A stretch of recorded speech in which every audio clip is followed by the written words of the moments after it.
Награди за личностно развитие същност. Тук съм. Има защо.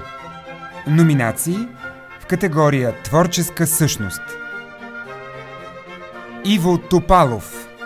Иво Топалов разгръща творческата си същност чрез редица проекти и събития в сферата на личностното развитие в България. Най-много обаче разкрива себе си, своите таланти, лично обаяние и чар чрез магията на словото, писано и изречено. Предизвикателствата пред него като творец са разнообразни и неочаквани.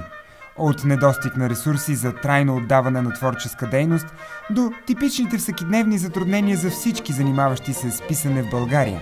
Това, разбира се, не го спира по пътя на сбъдване на творческата му същност и днес Иво е автор на 2 книги. Първата, Полетът на Орела, вече публикувана, а издаването на втората предстои в съвсем близко бъдеще. Иво е създател и на състезанието за оратори, презентатори и разказвачи «Майстор на думите». Организира различни събития за личностно развитие, както и курс «Словесно майсторство и презентационно изкуство». Юлиан Ангелов. Юлиан е фотограф, изследовател и автор на пътеписи. Номинира себе си в категорията Творческа същност, защото всеки дъх и всяка крачка в неговия живот е творчество.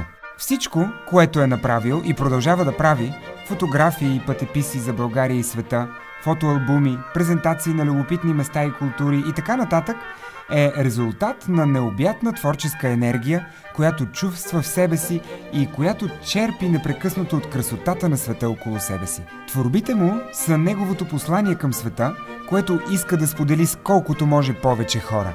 И успява.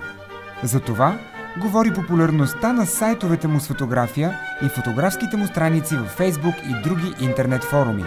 Книгата му с пътеписи и фотографии от Индия и Непал, за свещените крави и качеството на дните, посещаемостта на над 15-те му самостоятелни фотоизложби и десетките му презентации за различни страни. Юлиан стартира успешно няколко списания за пътешествие и култура, сред които Одисей и Гео България, и е носител на многобройни фотографски награди. Борислав Гергинов. За Боби, както го наричат приятелите му, изкуството е онова, което дава огън и топлина. Изкуството е и това, с което той самият докосва хората. Боби твори по десетки начини. Рисува, проектира, реализира идеи. Това, с което се гордее обаче, е програмата арт-релаксация Пулс, на която той е създател.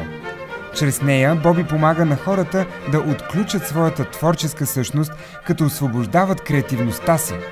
Детските ателиета Импулс са друг негов проект, чрез който той подпомага децата да развият своя личностен потенциал чрез изкуството.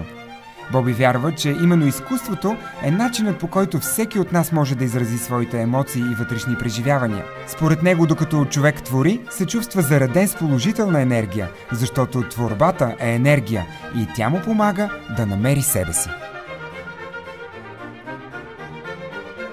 Ани Бояджиева. Ани е завършила Националната спортна академия, а по-настоящем е учител по физическо възпитание и спорт. Но през последните години за нея идва времето да намери себе си и в пътя на творческите опити.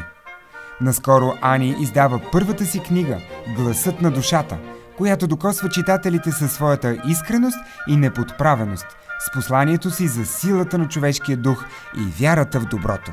«Написах книга и се радвам от сърце», казва Ани и продължава. «Тук сме, за да се учим, обичаме и подкрепяме, за да даваме най-доброто както за себе си, така и за другите».